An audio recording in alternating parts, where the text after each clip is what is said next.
Прошло уже 3 недели, фундамент абсолютно сухой, бетон высох. И теперь необходимо произвести с ним следующие манипуляции. Фундамент, вы знаете, это основа всех сооружений. И поэтому насколько качественно все будет сделано, настолько долго у вас простоит дом, баня, гараж, небоскреб. А чтобы фундамент служил долго, чтобы вода, влага не попадала в бетон, потому что бетон гигроскопичен, он впитывает влагу, необходимо гидроизолировать. Мой фундамент залит порядка 3 недель назад.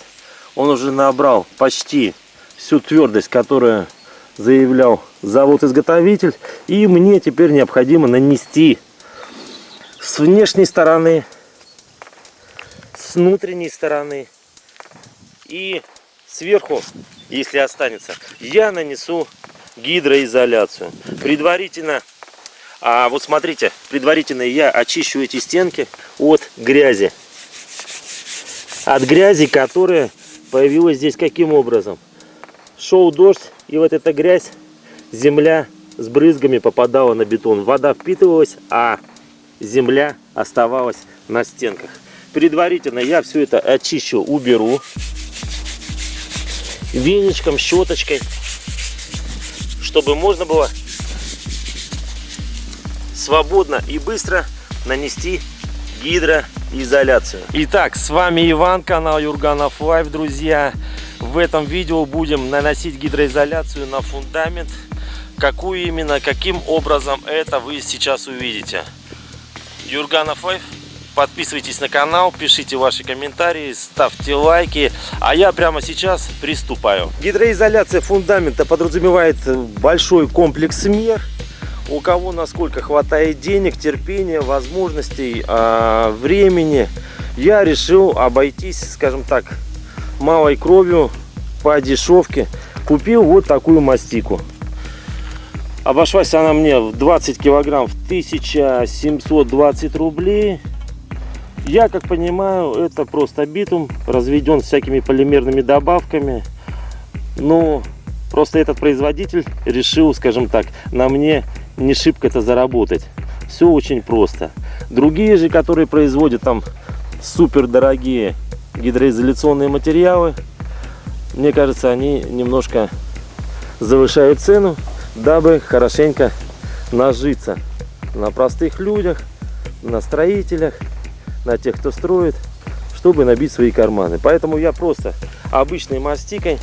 Моя самая задача, это нанести гидроизоляцию таким образом, чтобы не было проникновения воды из земли снаружи, да, снаружи или из грунта в сам бетон. Самое главное, для этого достаточно битум. Можно, скажем так, даже простым способом битум развести с солярой, все это на костре прогреть, размешать и просто наносить. Таким образом, это мы наносили на канализационные трубы, ливневку. Вот этот гидроизоляционный материал. Если интересно, то вот посмотрите, мастика протектор холодного применения, выполненный по техническим условиям 6-го года. Корона Техномаст. Производитель, это не реклама, я не знаю, как она себя поведет. Просто если вы увидите и вам понравится, будете знать. Битумно-резиновая мастика, партия там такая-то, изготовлена в январе 22-го года. Так, гидроизоляция наземных объектов и конструкций из железобетона, металла, кирпича, дерева, антикоррозионная защита наземных и подземных объектов, обмазка конструкций, контактирующих с грунтом, герметизация стыков, заделка деформационных швов, кровельные работы, все как мне надо, готово к применению. И состав: битум, полимерные добавки, растворители, пластификаторы, наполнители. Ничего сложного. Короче, вот этой бедой и буду мазать. Как я буду наносить ее, это скажу так. Во-первых, буду убирать веничком грязь, которую я вам показал, которая налетела.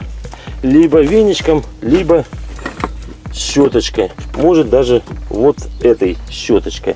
А в дальнейшем подготовился я, чтобы размешать мастику, приготовил вот из арматуры вот такую штуку, крюк клюка Бабы Яги. Шучу. Чтобы можно было при помощи шуруповерта помешать. Потому что она, мне кажется, слишком густая. И вручную это все будет тяжеловато. Так, наносить. Чем же я буду наносить? Вот, наносить я буду вот таким валиком. Попробую валиком. А вообще есть у меня еще и кисточка. Кисточка, секундочку. Где-то она у меня здесь была. Была. Была и есть. Минуточку. Да, вот. Вот такой длинной кисточкой. Может, мне удастся в труднодоступных местах ею нанести. Так, валик. И есть вот такой черенок деревянный, чтобы можно было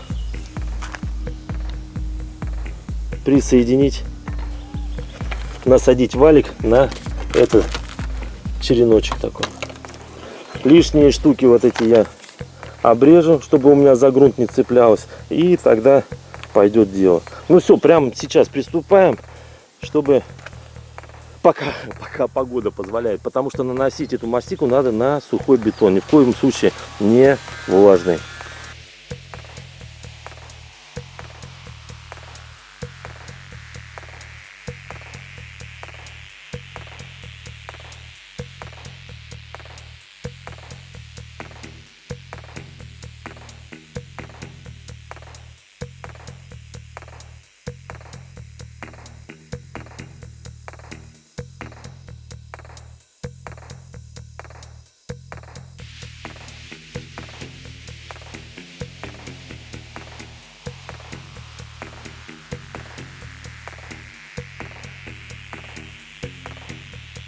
Фундамент почистил от пыли и грязи. А для любителей грибов могу сказать, порадовать так. Вчера ездил в лес, ничего нету, все сухо. А на даче у меня растут поганки. Так что первый признак того, что грибы скоро пойдут, ребята. Поэтому готовьтесь. Фундамент сделаем, пойдут дожди. Вернее, загидроизолируем. Пойдут дожди и все. Поедем в лес за грибочками.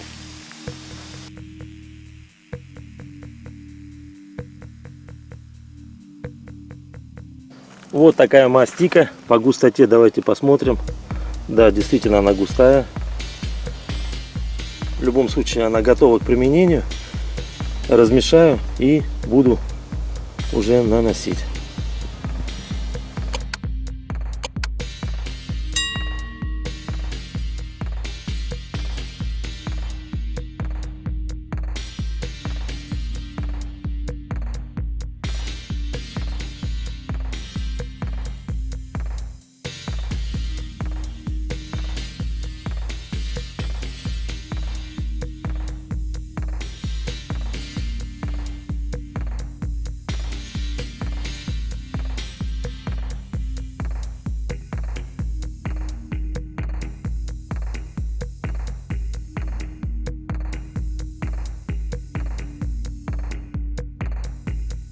Мои первые впечатления, что я вам скажу, на ровную поверхность, а я ее сделал достаточно ровной предварительно, при помощи опалубки из-под шкафов, получилось, наносится она мягенько и ровненько, и достаточно быстро.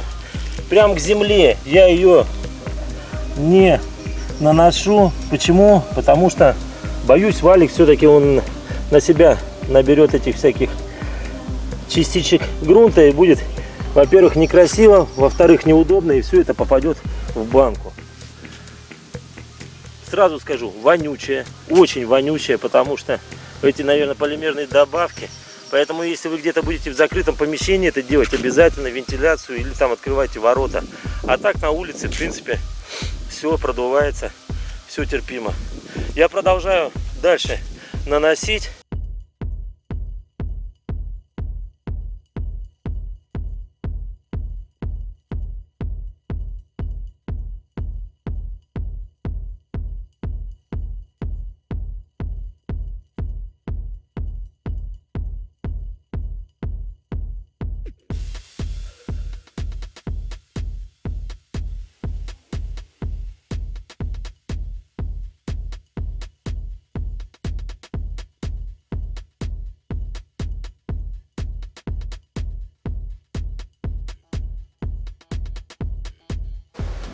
Нанес мастику только на внешний периметр фундамента.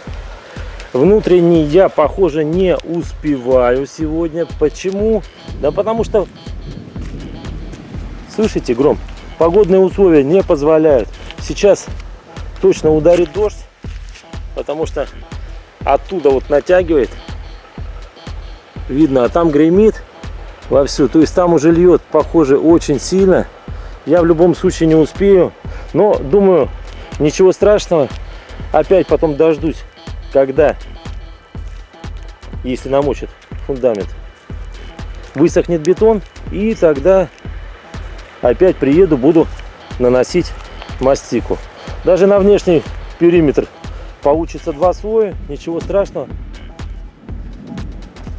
Слышите? Гремит. В общем, 2 слоя получится. Ничего страшного. Показываю, где какие косяки. Там, где земля, я не смог подобраться. Получается так. Дальше, если у вас рядом трава, старайтесь ее выдрать заранее, потому что она наматывается на валик и все это прилипает.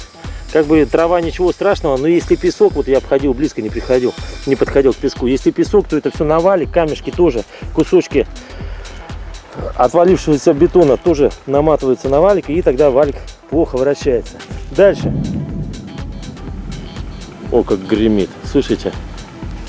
Дальше, хоть я и перчатки резиновые с собой взял, но я что-то подумал, что у меня получится все это идеально.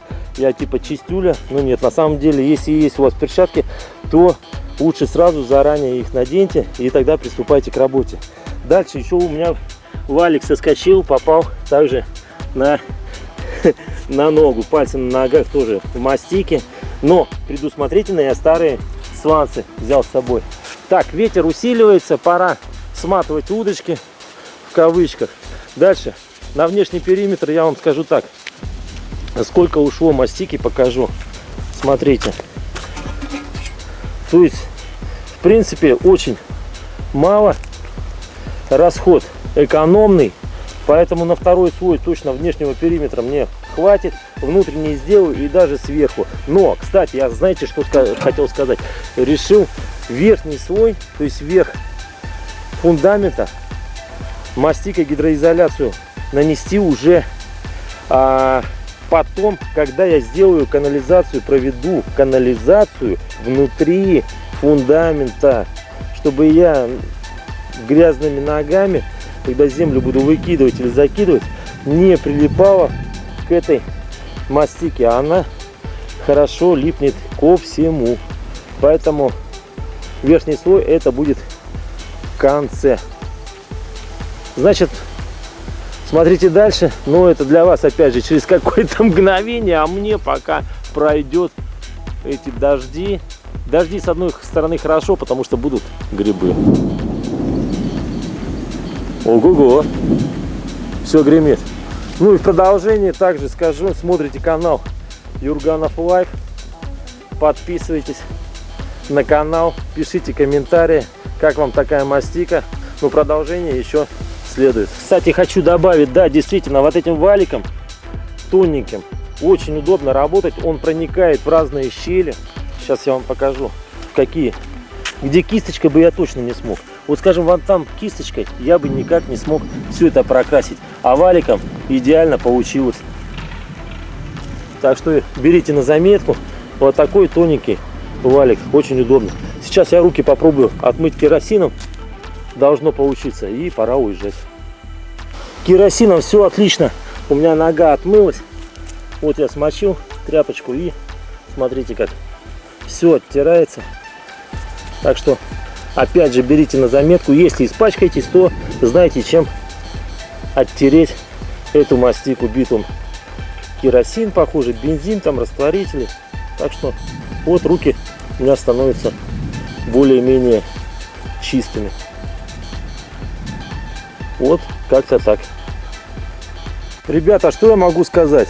Дождь начался, и буквально не поверите, минут 10 он прошел, и небо растянуло. Было совсем голубое, вот как вот здесь.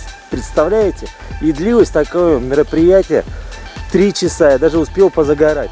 Почему я загорал? Я ждал, пока подсохнет бетон. Сейчас он подсох, и я приехал вот вечером докрашивать. При этом я вам скажу так. Видите, как все намочило. Земля мокрая, и опять брызги попали на уже на саму мастику, на гидроизоляцию. Где-то подсохло. Но в любом случае придется второй слой наносить поверх этого первого вместе с грязью. При этом изнутри, сейчас покажу, изнутри тоже где-то набрызгало.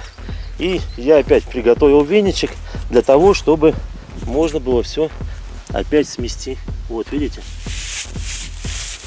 опять налетела земля вместе с брызгами, и придется вот так сейчас все сделать. В общем, теперь я внутренний периметр все буду вот так проходить.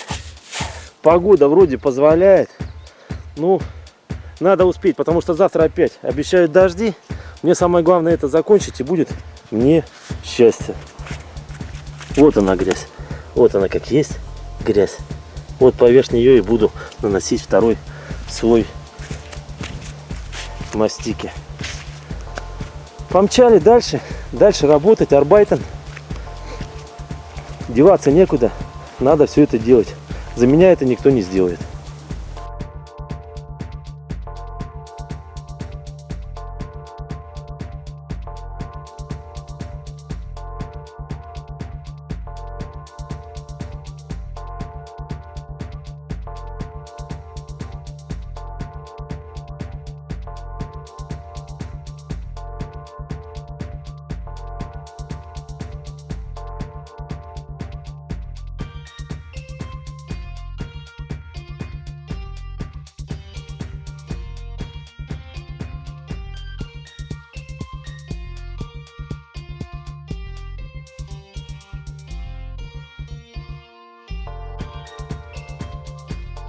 Внутренний периметр только что закончил.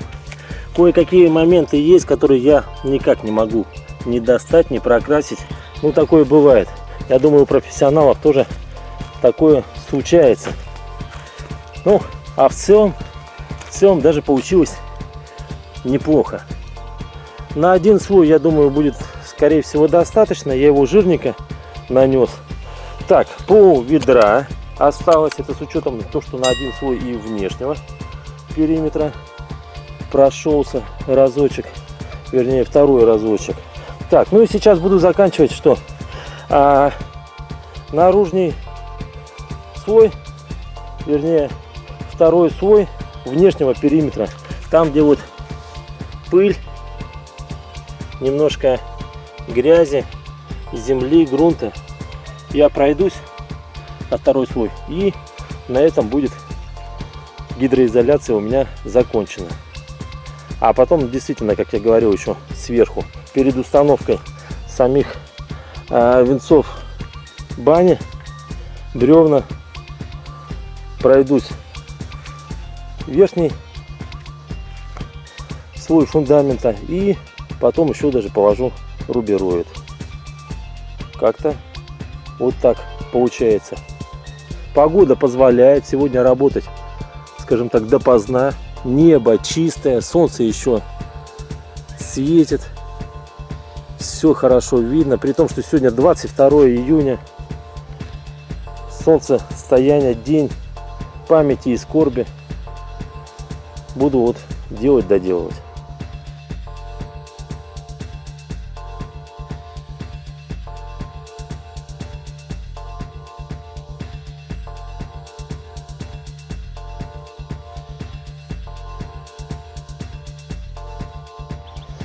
План по гидроизоляции фундамента на сегодня я выполнил полностью. Спасибо погоде. Кстати, дождь, знаете, что я вам скажу? Дождь меня заставил все-таки наружный слой фундамента, наружный периметр фундамента все-таки заставил сделать в 2 слоя гидроизоляцию. Это ему за это спасибо, потому что я все-таки думал, что одним слоем обойдусь. Но он немножко загрязнил, мастика засохла, подсохла, и я нанес как раз второй слой. Внутренний периметр я в один слой промазал. При этом я делаю это достаточно жирно. Более чем уверен, что мне этого хватит. Не знаю, если нет, напишите в комментариях. Мне это очень важно. Просто буду знать, чем это чревато. Может, тогда и придется второй слой намазать. Так, по расходу заявлял производитель, что где-то 1 килограмм на 1 квадратный метр ушло пол ведра. 10 килограмм ушло. По-хорошему это сколько? 10 квадратных метров. Давайте посчитаем. Периметр у нас 24, 6 на 6, 24 метра. Высота где-то полметра. 24 полметра. Это у нас что получается? 12 квадратных метров. Да, примерно расход такой и есть. Где-то 1 килограмм. То есть 10 килограмм у меня ушло на 12 квадратных метра фундамента. Хотя нет. Внутренний же еще 24. И внутренний пусть тоже якобы 24, ну 20. 24 плюс 20. 44. 44 делим на 2. 22 квадратных метра. То есть у меня ушло, наверное, полкилограмма на 1 квадратный метр. Ну, нормальный расход. Это осталось на наружную, верхнюю часть фундамента. Все готово. Теперь дальнейшие мои действия. Это надо будет внутри сделать коммуникации, канализацию, разводку сделать по воде, по трубам канализационным, чтобы уходил в септик. И тогда уже буду брус переносить, выкладывать здесь на фундаменте. Ну вот, ребята, это был короткий такой простой ролик по поводу, как сделать гидроизоляцию фундамента. Ну, в любом случае, это сделал я так. Простая мастика за 1720 рублей 20 килограмм. Все это у меня получилось. Дождь сначала как бы являлся помехой, потом все-таки он меня взбодрил. Я нанес второй слой. Вот вы все это видели. Ну что я хочу сказать. С вами был Иван, канал Юрганов Лайв. Друзья, если вам это видео понравилось, оказалось полезным, обязательно ставьте лайки, подписывайтесь на канал Юрганов Лайв. Пишите ваши комментарии, что вы думаете. Получится у меня, скажем так, защитить фундамент, бетон от разрушения. Насколько его хватит этой гидроизоляции. Хорошая эта гидроизоляция или нет. Может, какие-то другие комплексные меры надо было сделать. Но в любом случае напишите. Пускай даже не я этим воспользуюсь, а кто-нибудь тот, кто будет читать комментарии под этим видео. Кстати, пишите, чем больше будете писать комментарии, тем будете помогать развиваться каналу. Больше лайков, также будете помогать развиваться каналу. Хотите донаты присылать, присылайте донаты, я не откажусь в любом случае. Ну, а с вами был Иван, канал Юрганов Лайв. Говорю вам до новых встреч и пока!